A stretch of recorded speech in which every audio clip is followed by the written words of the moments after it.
બધાને ભીખુભાઈ કુમારના રામ રામ. મેં ગયા વખતે વાત કરી હાવજ જીવતા હાવજને પકડ્યા ત્યારે મને વાઢેર સાહેબે જે શેખ એટલે કે એણે અભિપ્રાય લખી દીધો અને અભિપ્રાય પછી પૈસા મળવાના. એટલે ત્યારે મેં કીધેલું કે હું આ પૈસા આવશે એ ભેંસની પાછળ વાપરીશ. ત્યાર પછી એ વખતે તો એવું હતું કે ભાઈ 4-5 વર્ષે આ રકમ મંજૂર થઈને આવતી. અત્યારની જેમ તરત નથી આવતી, 4-5 વર્ષ લાગતા. અને એમાં એટલા વર્ષો વહી ગયા અને પછી શેક આવ્યો, 6,000 રૂપિયાનો શેક આવ્યો. એટલે શેક પર્સનલ ખાતામાં નાખવાનો હોય એટલે આંબા બેંકની માઇલપા ભરતભાઈ હજામ કરીને નોકરી કરે. એણે મને કીધું કે અહીંયા હું તમારું ખાતું ખોલતો હોઉં. એટલે બેંકની આંબા બેંકની માઇલપા જુનાગઢ ગ્રામ્ય બેંકની માઇલપા ખાતું ખોલ્યું અને ત્યાં નાખ્યા. ત્યાર પછી એ રકમ જમા થઈ અને આવી. પણ અમુક કારણો કે એવા વિઘ્નો આવતા ગયા કે આપણે કાંઈ કાર્ય કરી ન શકીએ, એવા વિઘ્નો આવતા ગયા. એમ કરતાં કરતાં વર્ષો મળ્યા આવ્યા અને ત્યાર પછી તો મગજની માઇલપાથી નીકળી પણ ગયું કે મારે આ પૈસા ભેંસની પાછળ વાપરવાના છે. અને એમાં મને એક્સિડન્ટ થયું ત્યારે 2003માં. અને ત્યારે મારે ઘરે 5 લગ્ન હતા અને 10 દિવસ અગાઉ મને એક્સિડન્ટ થયું. કારણ કે ત્યારે અમારે કિશોરભાઈ ડાબસરા તલાટીકમ મંત્રી હતા અને એની મોટરસાઇકલ નવી હતી, મારી પાંચુની હતી. એટલે એની મોટરસાઇકલ લઈને મેં ખેંચ કરવા એટલે કે તાણ કરવા, મારા દરબારોમાં તાણ કરવા જવાની હોય તો રૂબરૂ કંકોત્રી આપવાની હોય.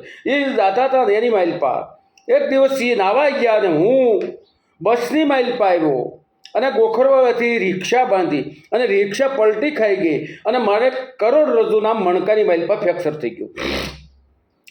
અમરેલીથી ના પાડી અને રાજકોટ લઈ ગયા અને ત્યાં વાગેલું એવું હતું કે એના ન્યુરોસર્જન જ એની ઓપરેશન કરી શકે.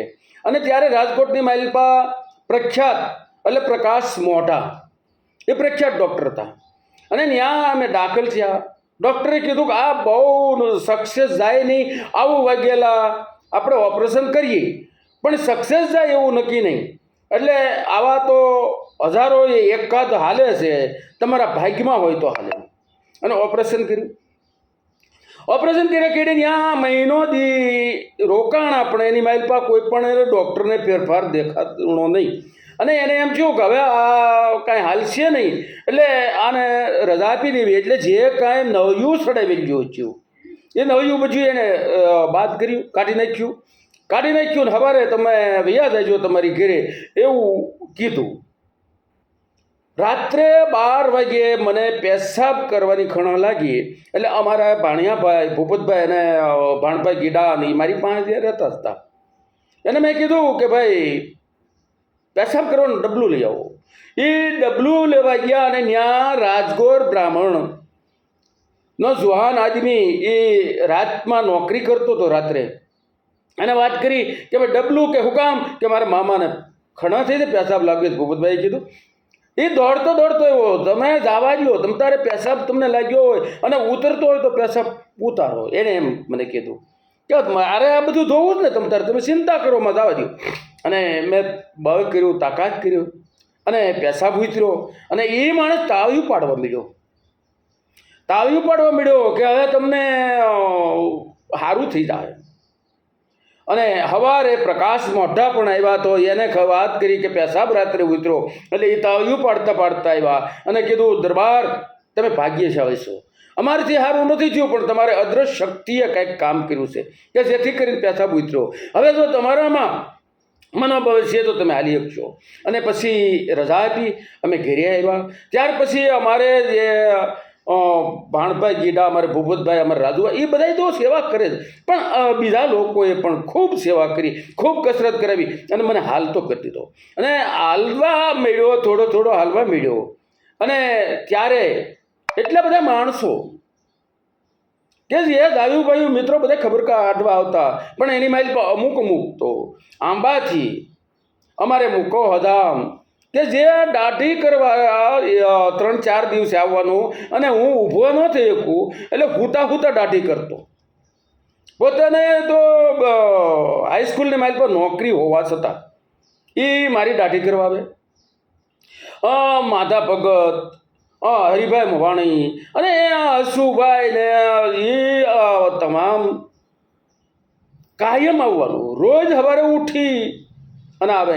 કેટલાકના નામ લઉં, આમાં નામ હું કેટલાકના લઉં, એટલા બધા એનો ઉપકાર છે, એનો હું કાયમ માટે આભાર માનું છું. એ બધા આવે એની માઇલ પર એમ કરતાં કરતાં હું થોડોક હાલવા માંડ્યો. ત્યારે અમારે રાણાભાઈ પટેલ અને રવજીભાઈ બંધાણી, કાનભાઈ વાણંદ એ તો સતત મારી પાસે હોય. રોજ સવાર દિવસ ઉગે એટલે આવી જાય. અને બંધાણી એટલે રવજીભાઈ હુવાઈ ગયા એને બંધાણી તરીકે પણ ઓળખતા, અને બધા ઉંમર લાયક ત્રણેય. કાનભાઈ પણ આવે એની મારી પા. હવે પછી હું હાલવા પણ મળ્યો થોડું, અને ગામત્રા પણ કરવા મળ્યો. તો પણ કાનભાઈ વાણંદ એને તો ઘણા ગામના કામ કરે એટલે એને જવું હોય, પણ જોઈ સવારે આવી ચા પાણી પીવે અને કાંઈ કામકાજ હોય તો પૂછે અને પછી ગામમાં જાય. અને રવજીભાઈ બંધાણી રોજ સવારમાં ઉઠી આવી અને ચા પાણી પીવે અને પૂછે કાંઈ કામકાજ છે કે હું હાજર હોઉં કે ન હોઉં તો પણ. અને પછી કે જગ ભરી ગયો તો હું ડેલીએ જઈને બેહું, એટલે જગ પાણીનો ભરીને ડેલીએ જઈને બેસવાનું. હું ગામ ગમતરે ગયો હોઉં તો પણ કોઈ પણ મહેમાન આવે એને ચા પાણી પાવાના, બપોરે જમાડી દેવાના તમામ રવજીભાઈ બંધાણી કરે. અમારા લગભગ સંબંધી માત્ર અમારે આ 3ને ન ઓળખતા એવું કોઈ હોય જ નહીં. અમારે હસુભાઈને ને હિંમત બાપુ બાવાજીને કોઈ ન ઓળખતું એવું હોય જ નહીં, કારણ કે એ કાયમ યાદ હોય. અને એની માઇલ પર એક દિવસ રાણાભાઈ મને કીધું, મને કે ભીખુભાઈ એટલે પૈસા વાપરવાના હતા એનું ઊંચ્યું અને લાઇટ થઈ. એટલે પણ સારું કર્યું બાપા, તમે મને યાદ કરાવી દીધું. આપણે હવે વાર જ નથી કરવી, કાલે જ આ કાર્યક્રમ કરી નાખીએ, કારણ કે એમ તરત ન થાય. ના પછી તો ફોનનો જમાનો આવી ગયો. તો ફોન કર્યો હસુભાઈને, તરત હસુભાઈ દરજી અને હિંમતભાઈ બાવાજી, સમીર દાદા આ તરત હાજર થયા, આવી ગયા. બોલો શું કામ છે? આ બધા કાયમ માટે હું એનો ગૌરવ લઉં, એનું જેટલું હું એમ કહું કે આનું હું કેટલી ઋણ ચૂકવીશ એમ કહું તો પણ હાલે. એવા માણસો કે આવેલું. બોલો શું કામ છે કે ભાઈ આપણે આ રીતની ભેંસની પાછળ ખર્ચો કરવો છે કે કેવી રીતે કરવું છે, કે તો આપણે એક કામ કરીએ કે વૃદ્ધોને ભજીયા ખવડાવીએ, પૂરા ગામના વૃદ્ધોને ભજીયા ખવડાવીએ. હા, અને બાળકોને બટુક ભોજન કરાવીએ, એટલે કે ગુંદી ગાંઠિયા ખવડાવીએ, અને કૂતરાઓને લાડવા નાખવા છે. અને આ ભેંસની પાછળ છે એટલે ગાવુંને ગોંદરે લીલું નાખવું છે અને કીડિયારું પૂરવું છે. હિંમત બાપુએ કીધું પછી કાંઈ? મેં કીધું હા. કે બોલો હું હજી ઈચ્છા છે?